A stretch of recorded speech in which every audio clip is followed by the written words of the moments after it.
때. 자, 두 번 인자 예수님의 재림 때. 두 번 시작. 인자 예수님의 재림 때. 인자 예수님의 재림 때. 오늘 말씀은 마태복음 24장 39절부터 29절부터 36절에 있는 말씀 중에서 특별히 29절하고 30절에 보니 그날 환난 후에 즉시 해가 어두워지며 달이 빛을 내지 아니하며 별들이 하늘에서 떨어지며 하늘의 권능들이 흔들리리라. 그때 인자의 징조가 하늘에서 보이겠고 그때 땅의 모든 족속이 통곡하며 그들이 인자가 구름 타고 능력과 큰 영광으로 오는 것을 보리라 하신 말씀을 중심으로 해서 인자 예수님의 재림의 때에 대해서 우리 함께 은혜를 나누고자 합니다. 할렐루야. 우리 하나님은 우리를 사랑하셨습니다. 그래서 독생자 예수 그리스도를 보내주셔서 저를 믿는 자마다 멸망치 않고 영생을 얻도록 계획을 하셨습니다.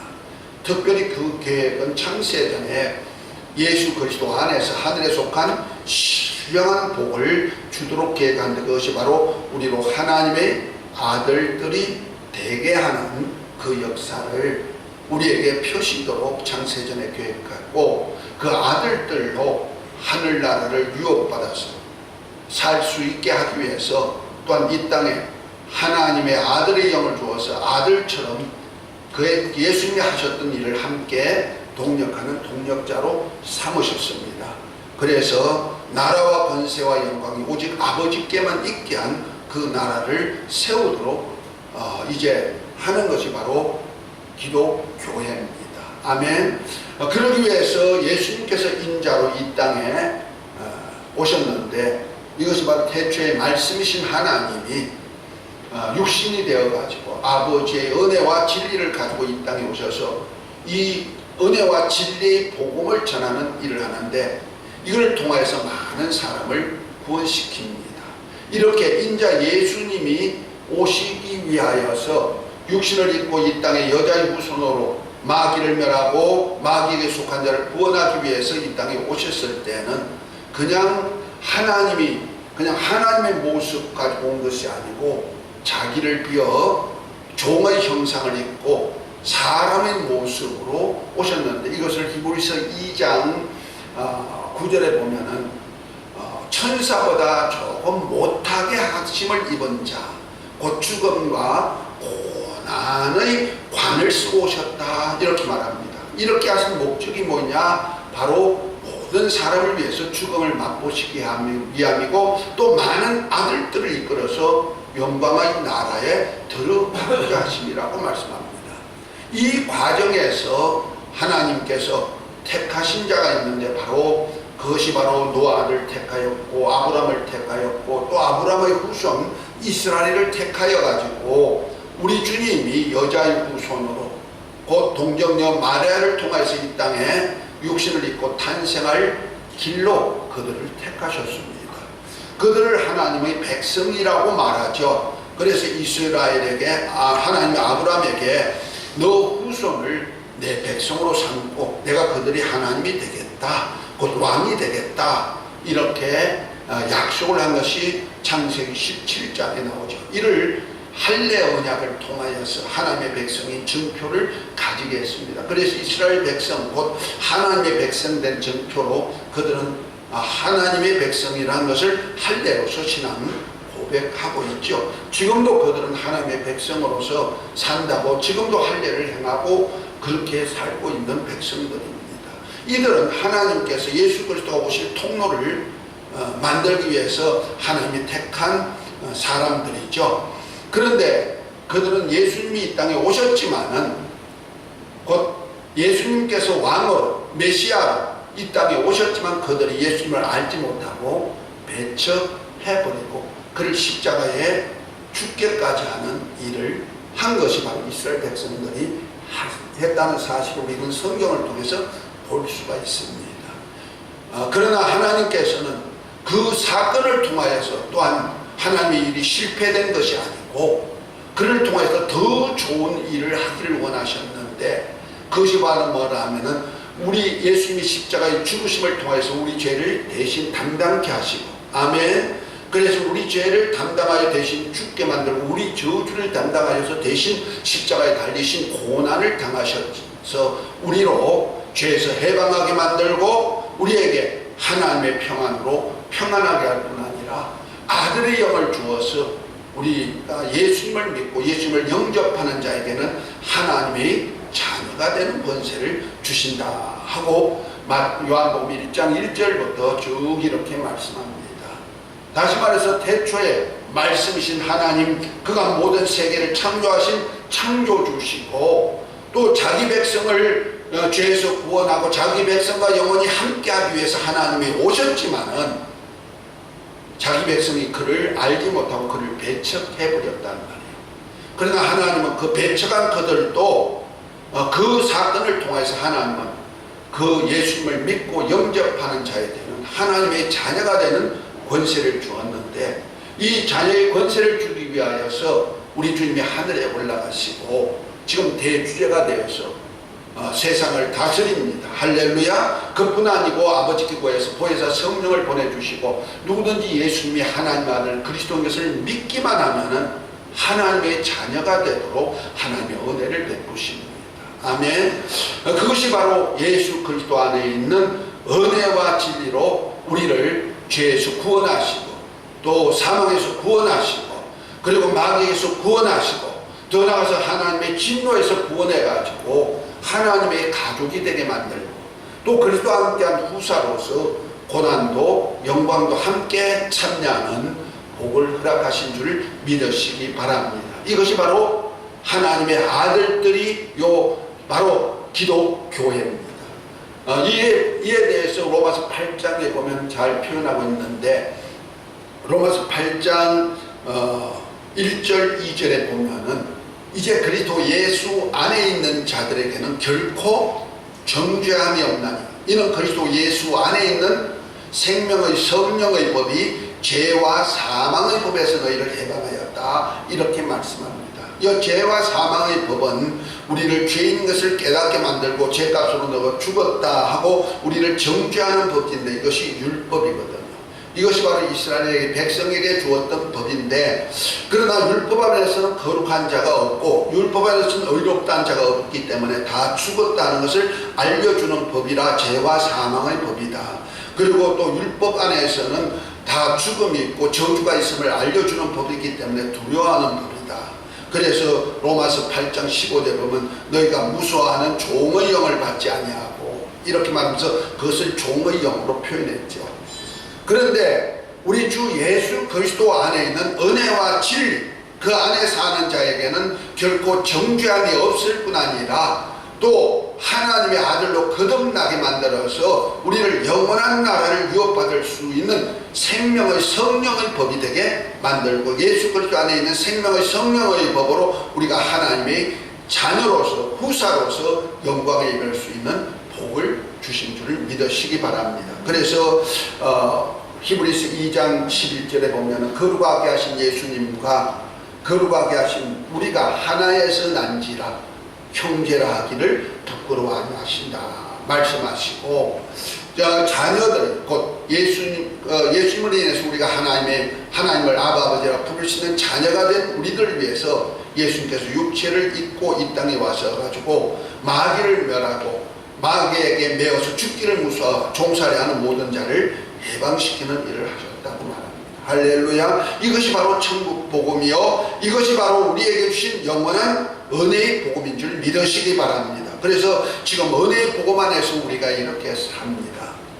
그러나 주님은 이 복음이 세상 땅끝까지 전해지도록 지금 성령을 보내주시고 교회를 통하여서 또 저와 여러분들 통해서, 다시 말해서 하나님의 자녀가 된 저와 여러분들을 예수 그리스도와 함께 하나님의 후사로 삼으시고 하나님의 뜻을 이룰 수 있는 그 사명을 저와 여러분들에게 주신 줄 믿으시기 바랍니다.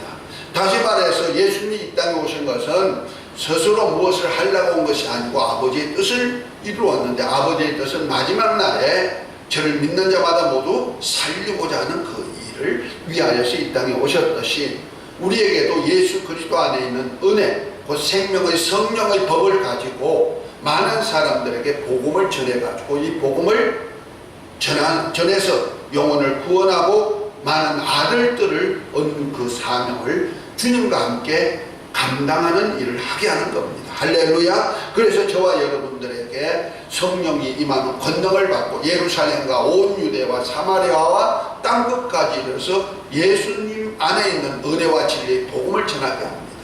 그래서 마가복음 16장 13절에 보면은 뭐랍니까? 너희가 만민에게 복음을 전파해라. 만민에게 복음을 전파하라. 다시 말해서 예수 이름을 믿게 만들고 예수님을 하신 공력을 믿게 만들어서 예수 믿으세요. 구원받습니다. 이 복음을 전하라는 거예요.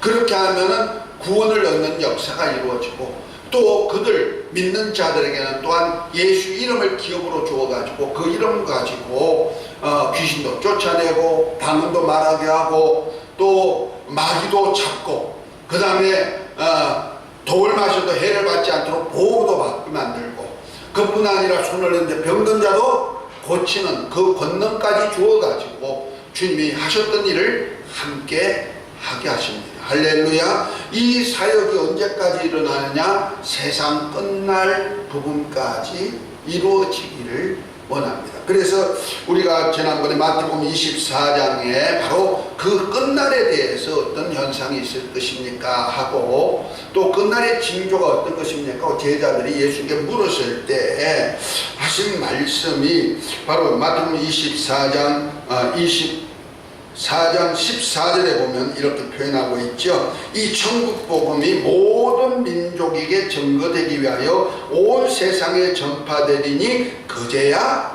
끝이 오리라. 아멘입니까? 그러니까 예수님은 지금도 하늘 보좌에 계시는데 하늘 보좌에서 왜 지금 계시느냐? 바로 창세전에 그리스도 안에서 하나님의 아들들이 되고자 하는 우리 인간을 아들들로 만드는 그 사역을 하기 위해서 지금도 하늘 보좌에 계셔서 그 성령을 보내서 그 일을 이루게 하시는 겁니다. 아멘.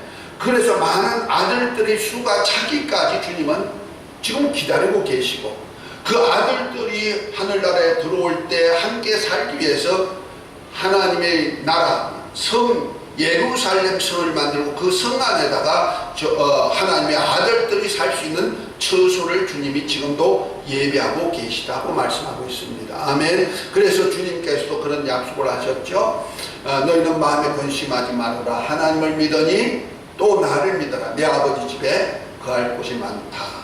내가 가서 아버지 집에 가서 너희를 위해 처소를 예비하는데 처소가 다 예비되면 내가 다시 와서 너희를 나 있는 곳으로 데리고 가리라. 아멘. 그래서 주님은 하늘에 가셔가지고 우리를 위해서 살 집을 만들기 위해서 하늘에 가 계시단 말이에요. 아멘. 그리고 많은 아들들을 얻는 일을 위해서 성령을 보내주셔서 저와 여러분들과 함께 영으로 함께 하시면서 그 일을 지금도 이루어 가시는 겁니다.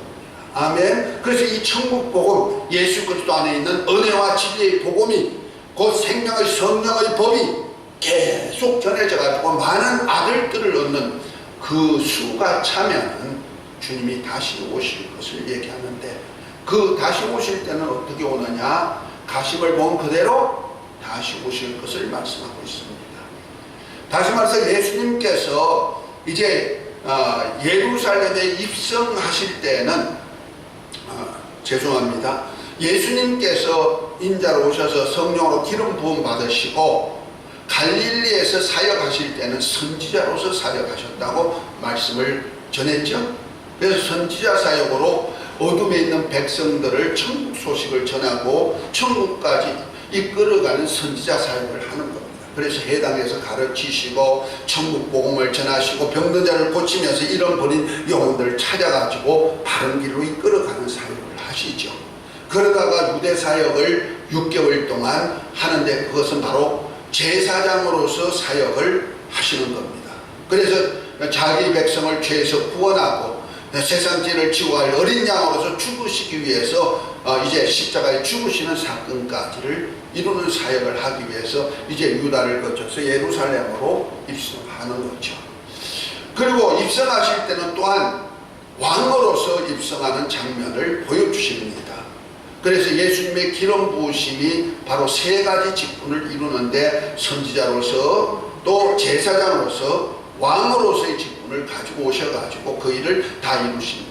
특별히 마지막에 예루살렘으로 입성하실 때는 왕으로 어린 나귀 새끼 타고 입성합니다. 그 장면을 보고 예루살렘 성도들이, 예루살렘에 사는 주민들이 예수님이 나귀 타고 입성을 보고 선지자의 예언을 이루시는 왕이구나, 다윗의 자손으로 오신 왕이구나 알고는 호산나, 주의 이름으로 오시는 이여 호산나 하면서 다윗의 자손을 영접하는 역사가 나타나죠. 곧 왕으로서 영접합니다. 다시 말해서 예수님은 왕으로 예루살렘에 입성해가지고 결국 자기 백성을 죄에서 구원하기 위해서 십자가에 달려 죽으시고 이제 다시 오실 것을 약속했는데 다시 오실 때는 왕으로 다시 오시는 겁니다.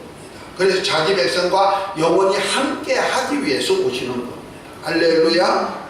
그때는 그리스도 안에서 하나님의 아들들이 된 저와 여러분들, 예수님과 함께 후사 사역을 하면서 하나님의 나라에 동참하여 함께한 그리스도인들은 첫째 부활에 참여해가지고 주님과 함께 1000년 동안 하나님의 이스라엘 백성과 함께 사는 그날에서 왕노릇하게 만드는 역사가 있음을 계시록 20장 4절부터 6절까지 쭉 얘기하고 있습니다. 할렐루야. 그러니까 예수님이 이 땅에 오실 때는 바로 왕으로서 입성하셨다가 이제 자기 백성을 위해서 죽으셨지만 이제 다시 오실 때도 또 왕으로 오는데 그 왕의 영광을 가지고 오실 것을 오늘 말씀하고 있는 겁니다. 그래서 29절에 보면 마태복음 24장 29절에는 왕으로 오실 주님에 대해서 말씀하고 있죠. 그날 환난 후에 즉시 해가 어두워지며 달이 빛을 내지 않으며 별들이 떨어지며 하늘의 권능들이 흘리며 그때 인자의 징조가 하늘에서 보이겠고 그때 땅의 족속들이 통곡하며 그들이 인자가 구름을 타고 능력과 큰 영광으로 오는 것을 보리라. 제가 큰 나팔 소리와 함께 천사들을 보내리니 하면서 큰 나팔 소리와 함께 아주 천사들과 함께 그리고 하나님의 영광과 권능 가지고 오실 것을 말씀하고 있습니다. 다시 말해서 초림주로 오셨던 인자로 오셨던 주님이 자기 백성을 죄에서 구원하기 위해서는 겸손한 왕, 어린 나귀 새끼를 타고 입성한 왕이 되셨고 사람들이 볼 때는 흠모할 만한 것이 없는 초라한 모습의 왕으로 오셨지만은 그가 이제 자기 백성을 죄에서 구원하기 위한 그 과정을 거친 후에 하늘에 올려서 대주대로 사역하시다가 다시 오실 때는 세상을 다스릴 왕으로 오신다는 거죠. 그 영광이 얼마나 어마어마하고 큰지 그냥 큰 권능들이 하늘의 권능들도 흔들린다는 거죠. 초림주 예수님이 이 땅에 오셨을 때는 그래도 하늘의 별들이 동방의 박사들로 보이게 만들어 별들을 움직여 왔지만은 작은 별 하나가 와서 움직였지만은 주님이 오실 때는 하늘의 별들, 하늘의 권능들이 움직일 뿐 아니라 천사들이 나팔과 호령으로 온다는 것. 그래서 초림주로 오실 때는 세상 사람들이 알지 못하게 왔지만 다시 오실 때는 주님이 세상 모든 사람이 다 알고 오신다. 그래서 우리 주님이 오실 날 전에 마귀가 사람들을 유혹하기 위해서 많은 그리스도, 많은 선지자들이 나와가지고 큰 능력과 이적을 행하면서 사람들을 미혹해가지고 넘어뜨린다고 말씀하고 있죠. 그러나 주님은 뭐라 합니까? 너희는 골방에 있다도 가지 말고 광야에 있다도 가지 말아라. 왜? 주님이 오실 때는 그렇게 오는 것이 아니고 모든 사람이 다 볼 수 있도록 하늘의 권능들도 흔들고 큰 나팔 소리와 함께 같이 다 오기 때문에 다 볼 수 있도록 온다는 겁니다. 오신다는 겁니다. 그래서 이렇게 말씀하고 있죠. 뭐라 합니까? 26절 27절에 보면 이렇게 말합니다. 그러나 사람들이 너에게 말하되 보라 그리스도가 광야에 있다 하여도 나가지 말고 보라 골방에 있다도 믿지 말라. 번개가 동편에서 나서 서편까지 번쩍임같이 인자의 마음도 그러하니라. 아멘입니까? 번개가 한번 번쩍할 때 그 1초 동안에 번쩍거리는 그 빛의 속도와 같이 빛이 한번 번쩍하면 지구를 한 바퀴 반을 도는 속도라고 합니다. 그렇게 번쩍하는 순간에 세계 모두에 빛이 비치게 하듯이 우리 주님도 세계 모든 사람이 볼 수 있게 알 수 있게 오신다는 것. 아멘. 초림주 예수님은 베들레헴에 오실 때는 세상 사람들이 모르게 오셨고 알지도 못하게 오셨고 세상 왕들도 모르게 오셨지만은 주님이 다시 오실 왕으로 오실 때는 세상 모든 사람들이 알게 보게 그렇게 오신다는 것. 그래서 하늘의 권능들이 흔들릴 뿐 아니라 온 천사가 동원돼 가지고 큰 나팔 소리와 함께 오는데 번개가 통해서 번쩍임같이 인자도 그렇게 순간에 오신다는 겁니다. 그래서 많은 사람들이 알 수 있게 오니까 너가 그리스도, 나가 그리스도야, 예수야, 그리스도야 하고 할지라도 거기 가지 말아라. 골방에서 우리들끼리 그리스도 사역하자고 할지라도 가지 말아라. 아무리 귀한 말씀이라도 그거는 그리스도가 아니다 하고 하는 거예요. 우리는 주님이 오시고 언제 오실는지 그날은 알지 못합니다. 예수님께서 하늘에 올라가시기 전에 제자들이 그렇게 말합니다. 주여 이스라엘 나라를 회복하시니 이때입니까? 감람산에 한 600명이 제자들과 함께 예수님이 부활 성천하시기 전에 모였으니까 제자들은 묻는 얘기가 바로 그겁니다. 주님께서 이스라엘 나라를 회복하고 이스라엘 나라를 세운다 하더니 세우러 오신 메시아라 하더니 이때가 바로 예수님이 메시아인 모양입니다. 이 지금 일할 때입니까? 하고 물었단 말이에요. 그럴 때 예수님이 뭐랍니까? 때와 기한은 아버지의 권한에 있으니 너희가 알 바가 아니고 먼저 성령이 임하면 권능을 받고 예루살렘과 온 유대와 사마리아 땅 끝까지 이르러 예수님의 복음을 전해라. 그리고 나면은 인자가 가심을 본 그대로 다시 오리라. 아멘. 다시 오실 때는 그래서 그때는 아무도 모른다고 주님도 오늘 말씀하고 있죠. 어디 있습니까? 36절에 보면 그렇게 말합니다. 그러나 그날과 그때는 아무도 모르나니 하늘에 있는 천사들도 아들도 모르고 오직 아버지께만 아시느니라. 다시 오실 때는 아버지의 때 오십니다. 곧 말해서 하나님이 원하시는 때 하나님이 준비가 다 되면 주님이 가심을 본 그대로 오는데 어떤 모습으로 온다? 모든 세계가 볼 수 있게 오신다. 모든 세계가 동시에 알 수 있게 오신다. 그래서 하늘의 권능들도 흔들리고 천사들 나팔 소리도 오시고 큰 음성과 함께 오는 역사를 보여주겠다 하고 말씀합니다. 할렐루야. 그렇게 오셔가지고 하시는 일이 뭐냐? 바로 31절에 저가 큰 나팔 소리와 함께 천사들을 보내니니 저희가 그 택하신 자들을 하늘 이 끝에서 저 끝까지 사방에서 모으리라. 다시 말해서 우리 주님이 이 땅에 오셔가지고 택하신 자들을 불러 모으는 역할을 한단 말이에요.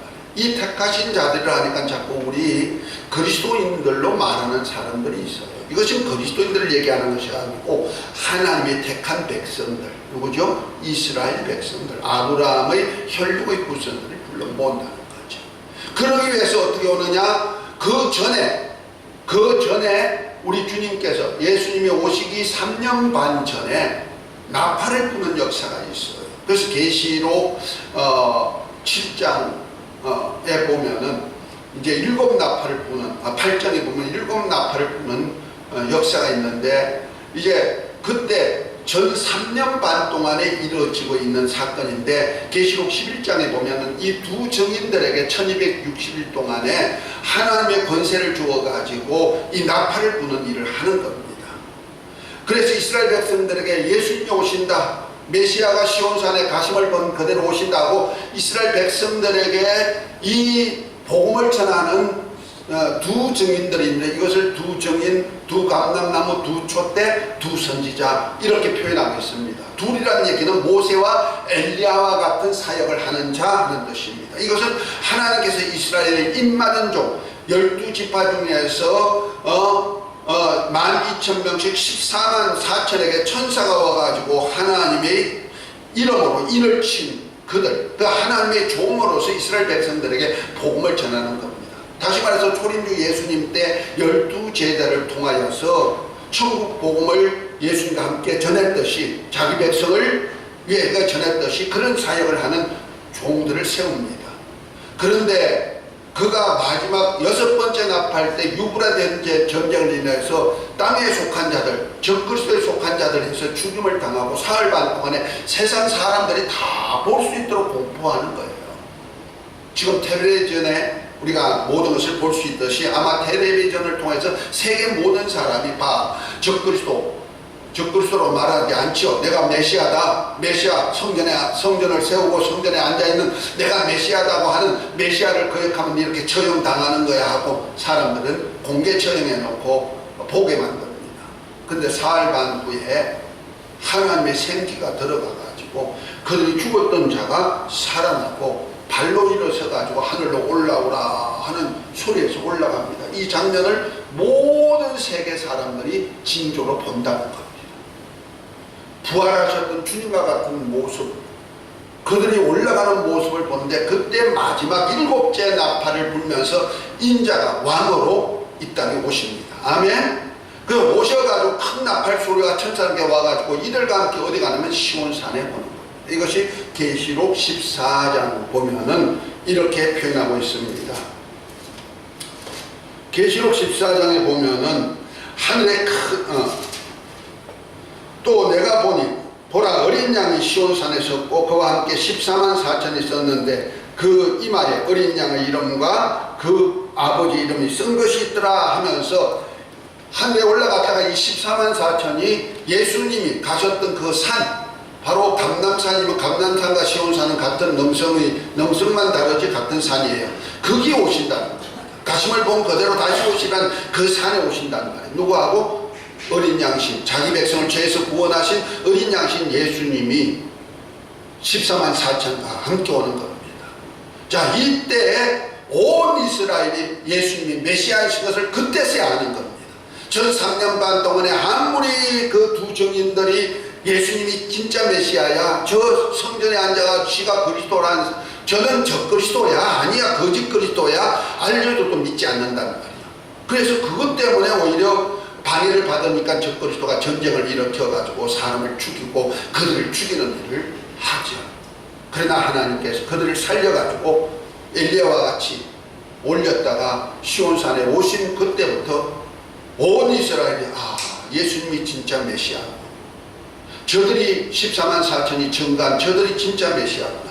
그때서야 이스라엘 백성이 회개하는 역사가 있습니다. 그러고 나면은 그때부터 시작해서 이들을 통해서 온 이스라엘이 구원을 얻는 일을 위해서 불러 모은다는 말이에요. 이것이 바로 뭡니까? 하늘 이 끝에서 저 끝까지 사방에 흩어져 있는 이스라엘을 불러 모으는 역사, 택한 자를 불러 모으는 역사가 있습니다. 이 얘기를 잘 표현한 것이 바울 사도가 이 비밀을 알고 전했는데 로마서 한번 찾아봅니다. 11장 로마서 11장 25절부터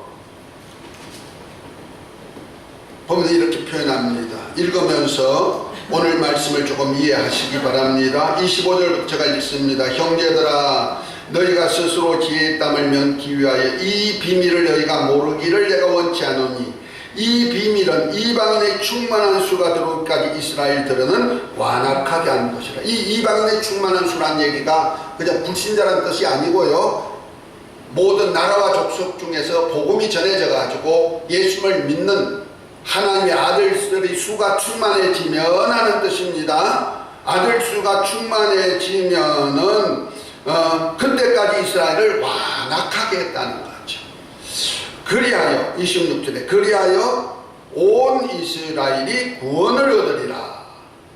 자, 충만한 수가 난 다음에 이제 온 이스라엘 구원을 얻게 하는데 어떻게 하느냐? 기록된 바 구원자가 시온에서 오사 야곱에서 경건치 않은 것을 돌이키시고 또 내가 저희 죄를 없이 할 때 저희에게 이루어질 내 언약이 이것이라 한가 같으니라 이렇게 말했습니다. 다시 말해서 이스라엘 나라를 회복하러 주님이 오신다고 메시아로 오신다고 약속한 약속이 이루어지는 때가 이때라는 얘기죠. 다시 말해서 제자들이 사도행전 1장에 주여 이스라엘 나라를 회복하심이 이때입니까? 했을 때 때와 기한은 아버지의 권한에 있다고 했던 그 약속이 이루어질 때가 바로 이때라는 거죠. 언제? 주님이 시온에 오실 때만 그렇게 된다는 거죠. 그 시온산에 14만 4천가 오실 때 온 이스라엘의 구원 얻기 하신다는, 그래서 하늘 이 끝에서 저 끝까지 불러들이는 일을 하는데, 자 그래서 8절에 얘기하고 있죠. 복음으로 하는 저희가 너희를 인하여 원수된 자요 택하시름으로 하면 조상들을 인하여 사랑을 입은 자라 하나님의 은혜와 부르심에는 후회하심이 없느니라. 너희가 전에는 하나님께 순종치 않았는지 이스라엘에 순종치 아니함으로 이제 분유를 입었다 이렇게 말하죠. 그러니까 다시 말해서 저들이 예수님을 죽이기까지 순종치 아니했지만은 저들이 순종치 않으면 이방에 복음이 전해지고 복음이 끝난 후에 이제 다시 오실 때 시온에 오실 때는 온 이스라엘이 구원했는데 그때가 언제냐? 너희들이 잘나서 그런 거 아니고 조상들로 택하심을 입은 조상들로 인해서 은혜를 베푸신 것이다. 아멘. 그래서 택하신 아브라함의 후손들을 구원하는 일을 위해서 오시는 겁니다. 할렐루야. 그래서 우리 주님이 다시 오시면은 시온산에 오셔가지고 온 이스라엘의 구원 얻기 위해서 하늘 이 끝에서 있는 백성들, 저 하늘 저 끝에 있는 백성들을 다 불러 지구촌에 있는 모든 이스라엘 백성들을 어디로 모아요? 예루살렘 동편 산으로 모은다는 거예요. 할렐루야. 그래가지고 어디 가려고? 하나님의 후 3년 반 동안에 7 대접을 쏟는 심판이 있을 때 우리 주님이 그들을 보호해 주시고, 아멘, 원수가 해하지 못하게 만들어주고 그들로 이제 살려서 천년왕국에 새롭게 된 땅, 희년을 맞이해서 새롭게 된 땅에서 천수하면서 하늘의 별처럼 바다의 모래처럼 아브라함의 후손을 창대케 하신 약속을 이루기 위하여서 오실 것이 약도교입니다. 아멘. 그래서 그때와 그 시간은 우리는 알 수 없지만은 우리 주님께서 우리에게 눈을 열어서 하나님의 때의 비밀을 이렇게 천천히 알려주는 걸 믿고 이제 천국 복음이 세상 땅끝까지 다 전해졌습니다. 아멘. 믿으십니까? 이스라엘도 복음이 들어갔지만 이스라엘은 지금도 안 믿습니다. 이제 앞으로 이제 이스라엘 백성들이 이제 입맞을 종들이 나오는데 이것이 이스라엘 백성들에게 2차 대전 후에 이스라엘 백성들에게 예수님을 믿는 사람들이 나오기 시작했는데 그것이 바로 메시아닉 주 교회입니다. 메시아를 주님으로 믿는 교회 하는 뜻입니다. 그 교회가 지금 미국에도 많이 있고 유대인들 속에서 이스라엘 백성들도 많이 생깁니다. 그 속에서 14만 4천 나와서 복음을 전할 것입니다. 그들이 나와서 복음을 전하기 시작한 것부터 시작해서 불과 3년 반이면 주님이 왕으로 재림하실 날입니다. 이것을 다 어둠에 있지 아니하고 빛에 있는 자에게는 다 알게 하십니다. 할렐루야. 그리고 모든 사람이 볼 수 있게 오심을 믿고 우리 믿음 안에 서시기를 바랍니다. 다만 우리가 할 수 있는 일은 뭐요? 우리 주님이 이방인의 충만한 수가 차기까지 주님이 기다리고 계심을 믿고 저와 여러분들이 복음을 전하는 모두가 되시기를 예수 이름으로 축복합니다. 요즘 들어서 우리 교회가 이렇게 하나님의 비밀을 이렇게 알려주는 말씀을 전하다 보니까 은혜보다는 지식적인 말을 전하고 있는데요. 여러분들 이 말씀을 잘 받으셔서 악한 자가 말세가 되면은 많은 그리스도, 많은 거짓 선자가 나와가지고 미혹하는 일인데 미혹당하지 말고 주님 오실 날을 기다리면서 우리 신앙 성공하시기 바랍니다. 정말 제가 계시록을 연구하고 쓰면서 너무너무 가깝다 하는 것을 지금 인식하고 있습니다. 우리 신앙 성공하시고 주님이 나의 오심을 가까이 볼수록 모이기도 힘쓰고 또 전도해가지고 모여서 하나님 이 비밀을 함께 나누는 역사도 있는 귀한 역사가 있으시기를 예수 이름으로 축복합니다. 그 사에게 쓰임받는 주영광교회가 되시기를 예수 이름으로 축복합니다. 그 사에게 쓰임받는 모든 성도가 되시기를 예수 이름으로 축복합니다. 이 영광이 있을지어다, 이 은혜가 있을지어다 기도합니다. 하나님 아버지, 오늘 말씀이 믿음되어서 주님 오실 날이 가까운데 우리 주님 오실 날을 맞을 준비하는 모두 되게 하옵소서. 예수님의 이름으로 기도합니다. 아멘.